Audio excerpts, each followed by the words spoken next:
If you're looking for the cheapest and most reliable Madden 22 coins on the market, check out my sponsor, MMOEXPR.com. Links are in the description, and use code JEDI at checkout for 5% off. Alrighty, hey there guys, Ape Picasso here, aka JediBro95, coming at you guys with another video. So, today we had veterans for Wildcard Wednesday for the penultimate drop before everybody can get their free one next week. Unless your name is a Jedi Bro, in which case you gotta wait 2 weeks because you were an idiot and decided to not do your solo challenges 1 week, and now you're a week behind. Good stuff. Anyhow, so for today we got Danico Audrey for the tennis for the first card that they showcased that was not revealed yesterday. But 90 speed, 95 excel, 93 strength, 91 tackle, 91 play rec, 93 block shed, 95 power move, and a 90 finesse move. Powered up chemistries, he does get Colts, Raiders, and Titans for the chems, as you see right at the bottom here. Thoughts on the card? It's okay. Like, veterans are usually not the most exciting cards in the world. Some veterans can be really, really good. Some veterans can be highly sought after. I know the next one, or the one that was revealed today, it was very sought after by Packers fans, but you know, veterans are typically not the most exciting cards in the world, as cased by this next guy. Malcolm Smith is the next card for the veterans program. So 93 speed, 92 excel, 94 pursuit, 90 tackling, 92 play rec, 97 block shed, 58 power, 59 power move, and a 79 finesse. So this card, I'm going to be completely honest, is not good. This card does not provide anything of substance. Like, yes, he is very good at stopping the run. Incredibly good with 97 block shed. But, just to be honest, like, I really don't think this card is the best. I really don't. Like, his zone coverage, I've powered this card up just to look at his stats.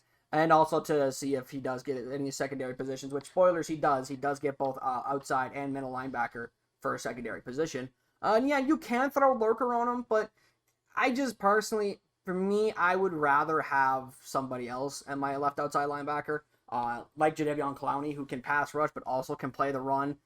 You know, yeah, sure, he's a specialist at playing the run, but other than that, he just doesn't provide anything of substance. So power up chem, he's got 49ers, Browns, Cowboys, Jaguars, Raiders, and Seahawks. Then we have Nick Foles. Now, this one was revealed yesterday, but Nick, you know, he's still pretty solid. 85 speed, 96 throw power, 92, 92, 94 for the accuracies, 92 under pressure, 82 on the run, and a 91 play action. So for Power Up Academy, he's got Bears, Chiefs, Eagles, Jaguars, and Rams. So, yeah, Jaguars are getting a few veterans cards today. And then the next one they got was Randall Cobb. Now, this one I know for a fact Packers fans were dying for. Like, this card was something that they were waiting on for a long time. But Randall Cobb, 95 speed, 89 jumping, 95 catching, 96 catching traffic, 94 spec, and then 93, 95, and 95 for the route running. He is a slot archetype receiver, so he does get slot apprentice for 1 AP, which is nice. But, you know, he's a good card. I really don't have an issue with this Randall Cobb. 99 speed on a Packers theme team. You know, basically Packers fans, you know, like Juju, have basically a 99 speed wide receiver for the rest of the year, which is lovely. Then for the last card that they showcased today for veterans, it is Sheldon Richardson. So Sheldon Richardson, 89 speed, 92 excel, 93 strength, 93 tackle, 91 play rec, 95 block shed, 95 power move, and 81 finesse.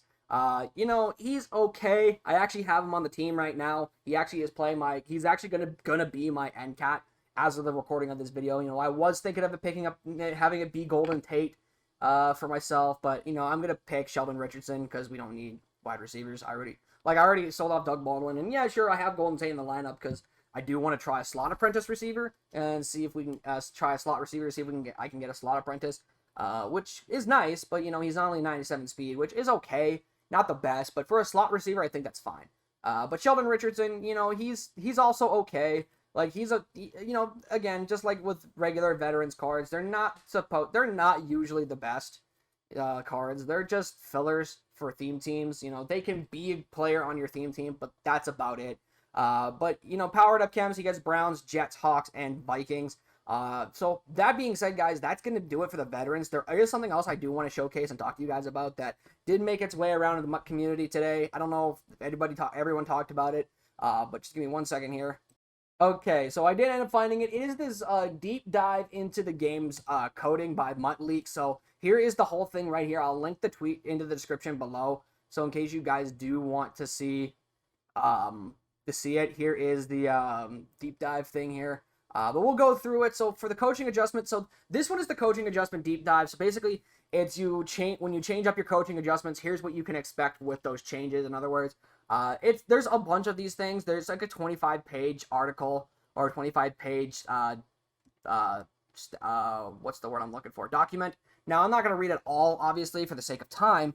But, 25, there's a lot. So, again, I'll link the deep dive in the description. So, for the coaching adjustment deep dive, so when you go to change your coaching adjustments, when you go change your tackling to conservative, you'll get a 15% decrease fake out decrease. You'll get a 100% hit stick decrease, so you will not be able to hit stick somebody. But you'll have a 20% wrap off increase. So, like those wrap tackles, you'll be able to get a 20% increase of those. For aggressive tackles, it's the opposite. You'll be able to get a 15% fake out increase. You'll get a 40% hit stick increase. So the amount of times you can appropriately hit stick somebody goes up by 40%. But you'll be able to get successful tackles at a 50% decrease. For carrying, when you go to conservative, you get 30% more break tackles, 15% fumble decrease, so it does not actually drop down to 0%. It actually drops down to only by 15. So you still can fumble on conservative, which I kind of okay with, but at the same time, I'm not. Depends on the player and the position. And it disables all special moves and forced and tier 3 moves and whatnot. I don't know what the difference between 1, 2, and 3 is, but there you go. For aggressive, you get a 30% break tackle increase, but you are able to fumble at a 20% greater chance. Blocking for this one. Now, this one is crucial for me because you guys know I do take a lot of sacks in this game. Pause. But for conservative blocking, you get a 25% blocking decrease. You'll get a 10% holding decrease. You'll get a 100% clip block impact block clipping decrease and a 35% impact blocking decrease. So basically, if you go to conservative, you'll basically be not giving your blocking will basically get worse all the way around. And then for aggressive, your blocking will get better. However, you will be able to get increase for holding penalties, as you see right here, 12.5% holding increase. And in MUT, there, for example, when you actually turn on blocking aggressive, you actually turn on the holding penalties. So it's a good way to balance that out. But I do think personally, holding should be in the game as it is. So there is that. All right, continuing on. So now we move away from blocking. We go to strip ball. So for strip ball, if you swap to the conservative, you'll get a 40% break tackle decrease, but you'll have a 100% strip decrease as well for both user and CPU. So basically, if you decide to go to strip ball on conservative, you will not be able to strip the ball whatsoever, and you'll be able to tackle 40% of the time more. So I wonder how that works if, like, for example, you put tackle on aggressive, but you put strip ball on conservative. Does that mean, like, you get, like, a 10% decrease for aggressive, for, like, tackles, but you still get the 50? Like, it's just, this is something I need to learn, the lab with. But for aggressive as well, you get 50% break tackle increase. You get a 15% strip increase for both user and CPU. However, you will get a face mask increase of 15%. Also, this turns on the face mask penalty when you put strip ball to aggressive. And you will get a 150% face mask modifier increase. So basically, I don't know what that means, but I do know that you will be able to start getting face masks if you put on strip ball aggressive for your coach adjustments. For ball in the air, for play ball, you get a 20% catch increase, but you will get a 100% break tackle increase. So basically, if you if you try to play for the ball and whiff, your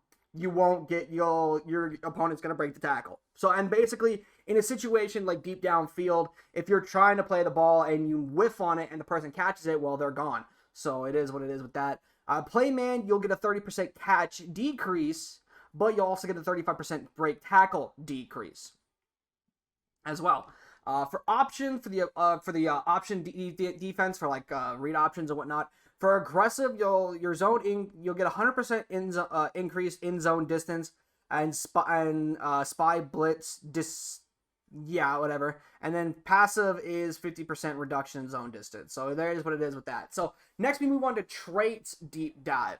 So for the drop passes trait, you will have a 10% chance to drop an open pass. So when you do have people that have the drop pass trait, 10% of the time you're gonna drop passes, which sucks. This applies to both secure and rack catches, both CPU and user input. The cat inputting the catch mechanic has no impact. It does not apply to aggressive catches though. In regards to the open flag, but an odd angle, but it's inside radius, may not count as a coverage. Or sometimes when we see them outside, yada yada yada. Max wobble. So for the spiral, so like the tight spiral, sometimes they'll wobble the ball in midair. So the wobble and pass with tight spiral is 0.15. So about 0.15%, but without tight spiral, it's 1.25. So for wobble curve, it's increased the throw power. So you'll see it in the graph below. Covers ball versus medium hitters threshold is 50. So basically, like for the cover ball versus medium hitters trait, 50 hit power is considered medium, and then 90 thresh for big hitters is 90. So that's basically what that is. Undisciplined penalty will add a 20% holding penalty increase. Pressing adds 25% defensive holding modifier. So again, with the undisciplined trait, if you do press with your with a defensive back that is undisciplined with the trait, you'll get a holding call 1 out of every 4 times. In order for pass rush traits to work, you need to rush more than 3 people. Random false start penalties are enabled after 3 audibles with a 3-play cooldown between. So sometimes, I don't know if you've noticed this, I've noticed it very much. I've noticed this every now and then where I'm audibling and I can't make up my mind on my audibles I'm trying to do, or I'm trying to hot route, but I'm accidentally changing plays. Every 3 times you change a play, you'll get a false start, and there'll be a 3-play cooldown in between. So you do it 1 play, and then you'll get 1 false start, and then 3 plays later, it activates again. So there's just that mind. Away team has a 35% greater chance of false start, and the home team is 35% less chance. Score gap has an impact on false start frequency. So if the opponent is down 11 points, then you will no longer be able to get a false start, which I don't know about that. Undisciplined penalty traits adds 30% to false start increase modifier, and disciplined penalty traits adds an 80% to false start chance reduction. So basically, the normal for the false start for undisciplined is at least 30% increase and then 80% decrease.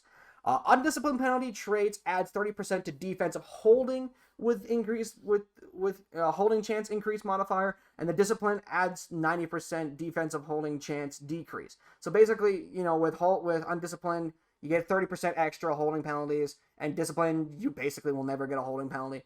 Undisciplined trait will add 15% offensive holding, so this is defensive, offensive holding increase, and then discipline will be 90% decrease offensive holding.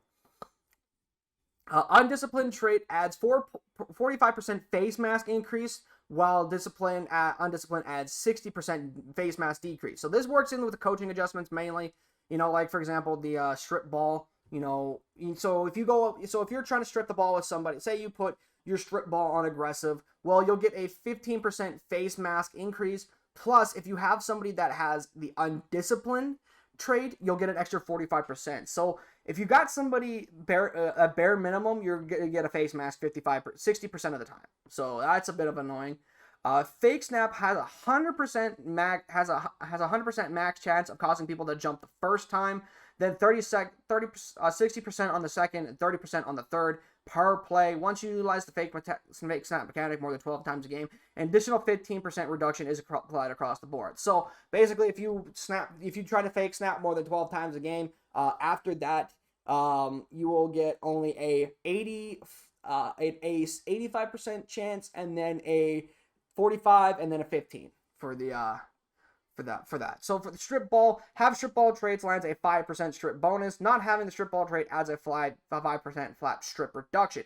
In addition, the different curves get used. You'll get 100% of the value with the strip trait at 90 tackling, I'm going to assume, and then you'll get it at 99. So basically, if you don't have the strip ball trait, you need a 99 tackle to get the full value out of stripping the ball off, and then you need a 90 tackle with the strip ball trait to get it to the full value for that. Did you see there? So ball rules on the deep dive. So yeah, so here's some more of that. It is what it is with these ones. I don't want to read these too much because I don't understand some of these ones. Multiplayer catches and whatnot. Here's those. Knockout penalty by catch rating, tipped pass difficulty modifier, multiplayer ratings, yada yada yada. So you got Playmaker Deep Dive. These are basically like just how Playmaker works. And there's an initial delay of 2 seconds for Playmaker, yada, yada, yada. Exploit Manager Deep Dive. Nano Detection only applies in head-to-head games. Apply 1 level protection when outnumbered. Max time for the Nano Detection Rush is 1.5 seconds. And then when outnumbered, it is 0.75. And then Protection versus User Rush is 7.5 seconds regardless. So it is what it is with that. Weak Box. Well, I don't think this is an exploit. I think the weak box mechanic is actually good for the game, in my personal opinion, but that's a different conversation. But it's disabled when the defense is up by 8, which I think is ridiculous. I personally feel like you need to be. I think it should be enabled at all times. Disabled if there's 60 seconds left in the half. And then 15% modifier to defensive speed, strength, tackle, and awareness, agility, and excel for the weak box mechanic. Head tracking deep dive, it is what it is with that. Awareness stat and all that stuff.